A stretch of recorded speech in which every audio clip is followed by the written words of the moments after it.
जितने भी संबंध जन्य सुख हैं सब के सब दुख स्वरूप हैं, दुख के उत्पत्ति स्थान है। संबंध जन्य सुख मत भोगो तो दुख कभी तुम्हें छू नहीं सकता। अभी कल हमको किसी ने बताया था, तो बोले वो नौकरी करते थे प्लास्टिक फैक्ट्री में और वो पाइप फट गया, पूरा प्लास्टिक जो द्रवित प्लास्टिक के ऊपर, बोले जिंदा जल गया। वो चिंतन तो हुआ ना।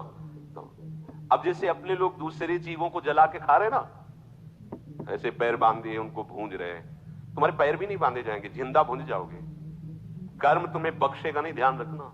दुख यो नया रसेंद्री के स्वाद के लिए तुमने उन असमर्थ पशुओं को, पक्षियों को अपने स्वाद का कारण मान रहे हो, उनके मांस को। ठीक ले लो, मान लो इस जन्म में तो तुम ऐसे हो, लेकिन पीछे जन्म में तुमने किया ना, तो क्या परिणाम आया? प्लास्टिक, और वो भी द्रवित, मतलब गर्म पिघली हुई, सीधे पूरी है।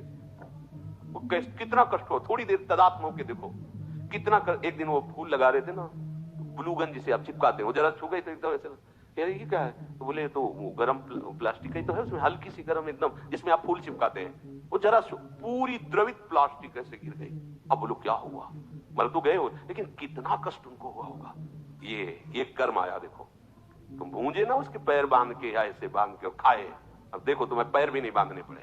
वो कर्म ने कैसे एकदम पूरा पाइप फटा, ऊपर पूरा गिरा, ले हो गया। सावधान दुख यो नया। अभी समझ में नहीं आ रहा तो मन मौज ले लो, मस्ती कर लो। ये मस्ती तुम्हारे लिए इतनी महंगी पड़ेगी। कोई साथ, अब बोलो कौन है वहां? परिवार, कोई भी, कोई धन संपत्ति, कोई भी साथ है, पूरे शरीर में प्लास्टिक, गर्म प्लास्टिक से पैक।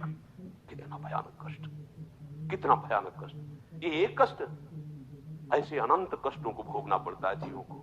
अब फिर नया जन्म होगा, उसको भूल जाएगा कि ऐसा पीछे कष्ट मिला था। जैसे अपने लोग मां के गर्भ से निकले तो कितना भयानक कष्ट, लेकिन याद है क्या? सब लोग वहीं से निकले, कोई नहीं याद। भगवान याद दिला रहे, दुख यो नया। किसी भी प्रकृति जन्य, अगर मुक्त होना है दुखों से, प्रकृति जन्य संयोग जन्य सुखों को मत भोगो, मत स्वीकार करो, तो तुम्हें कभी दुख भोगना नहीं पड़ेगा, पक्का। जब आप किसी वस्तु के भोगने की भावना करते हैं तो उसका अभाव प्रतीत होता है। अगर ये भोग मिल जाए तो मुझे, उसकी शुरुआती दुख से हो रही है, जलन से हो रही है, और उसके संयोग प्राप्ति में तुम्हारी जलन होने के कारण सुखानुभूति हो रही है, उसमें सुख नहीं है। तुमने कामना किया है, तुम उसके लिए व्याकुल हुए हो, संकल्प बनाया, इसलिए तुम्हें सुखानुभूति हो रही है नहीं उसमें सुख। ध्यान रखना, वो भास ऐसा ही रहा है जैसे स्वप्न में। स्वप्न में लग रहा है बहुत अच्छा अच्छा कार्य, पर पेट भरा क्या? कुछ नहीं। स्वप्न में भी तो सारी क्रियाएं होती, क्या होता है? कुछ होता है क्या? जागृत में ठीक वैसे ही भ्रम है।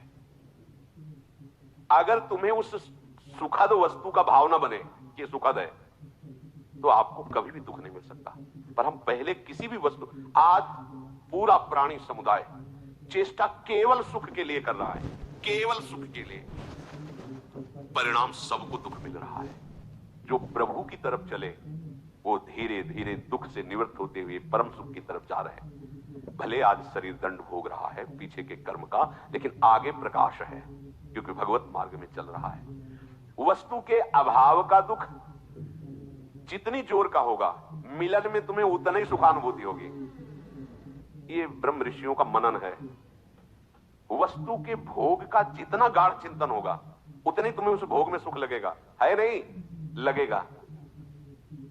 और जितना तुम उसमें सुख अनुभव करोगे, उससे अनंत गुना बढ़ के तुम्हें दुख मिलेगा। ये सिस्टम है, ये है नियम है। इसीलिए देख लो, सब दुखी है, सब शांत है। भोगी व्यक्ति कभी सुखी नहीं हो सकता, दुखों से बच नहीं सकता, क्योंकि जितने भी भोग है सब दुख योनया। भगवान कह रहे हैं, भगवान की दुखालयम, यहां दुखालयम में तुम सुख भोगना चाहते हो, भगवान कह रहे हैं दुख योनया। हट जाओ, शरीर राग से हट जाओ, केवल जीवन निर्वाह मात्र, धर्म रक्षा के लिए, कर्तव्य पालन के लिए उचित शास्त्रीय विधान के अनुसार भोगों को स्वीकार करो। इसी जन्म में आनंदित हो जाओगे। अगर आप केवल भोगों में ही सुख मान करके रत हो, तो परिणाम ताप संस्कार दुखैर गुण वृत्ति विरोधाच दुखमेव सर्वम विवेकिनः। तुम्हें 3 प्रकार के दुख वर्तमान में ही भोगने पड़ रहे हैं, देख लो। परिणाम दुख, पीछे जो कर्म किए उनका परिणाम भोग रहे हो। परिणाम दुख और ताप दुख और संस्कार दुख, ये 3 सुख भोगने वाले को भोगना ही पड़ता है। देखो, सुख भोगने वाले के लिए लिखा है, जो संसार में सुख भोगने की वृत्ति लिए उनको ही अपने आप 3 दुख भोगने पड़ते हैं, परिणाम दुख, ताप दुख और संस्कार दुख। संपूर्ण विषय भोग आरंभ में सुख रूप सबको प्रतीत होते हैं। कोई भी कर्म जब हमारा बनता है तो उसमें हमारा लक्ष्य होता है सुख। कोई न कोई ऐसा कर्म बना जो सुख के लिए हमने पाप कर्म किया, सुख भोगने की भावना से पाप कर्म बना, और वही कर्म आकर के